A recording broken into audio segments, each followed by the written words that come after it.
నేను doctor Sunita, consultant physician and diabetologist working in మెడ్సీ hospital ఆర్లో Visakhapatnam. So general health test for women at 40 years of age.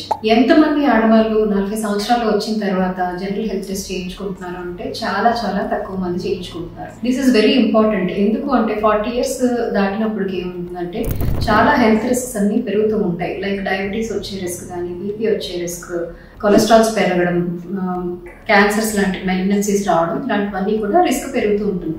So ఏదైనా symptoms వచ్చి మనకి ఇబ్బంది వచ్చిన తర్వాత వెళ్ళి హాస్పిటల్కి వెళ్ళి టెస్టులు చేసుకునే కన్నా ప్రివెంటివ్ హెల్త్ స్క్రీనింగ్ అంటే ముందుగానే ఏమైనా ప్రాబ్లమ్స్ ఉన్నాయా లేదా స్క్రీన్ చేసుకోవడం is very important. So yearly once 40 years వచ్చిన తర్వాత కంపల్సరీ కొన్ని టెస్టులు చేయించుకోవాలి. వీటిలో కొన్ని బేసిక్ టెస్ట్లు ఏంటి అంటే sugar, cholesterol, kidney, liver function tests, కొన్ని రెగ్యులర్ మ్యాలిగ్నెన్సీ స్క్రీనింగ్స్ అంటే క్యాన్సర్ స్క్రీనింగ్స్ అంటే బ్రెస్ట్ అల్ట్రాసౌండ్ కానీ, మ్యామోగ్రామ్ కానీ, ప్యాప్స్మియర్, సర్వికల్ స్క్రీనింగ్, ఇలాంటివి కూడా కంపల్సరీ చేసుకోవాలి. అండ్ పర్టికులర్గా ఏంటంటే ఫ్యామిలీ హిస్టరీలో ఎవరికైతే ఇవి ఉంటాయో హార్ట్ ప్రాబ్లమ్స్ కానీ, షుగర్, బీపీ, క్యాన్సర్స్ ఇలాంటివి, వీళ్ళు 40 years దాటకుంటే ముందే 30-35 years నుంచి కూడా స్క్రీనింగ్స్ చేయించుకోవడం ఇంపార్టెంట్.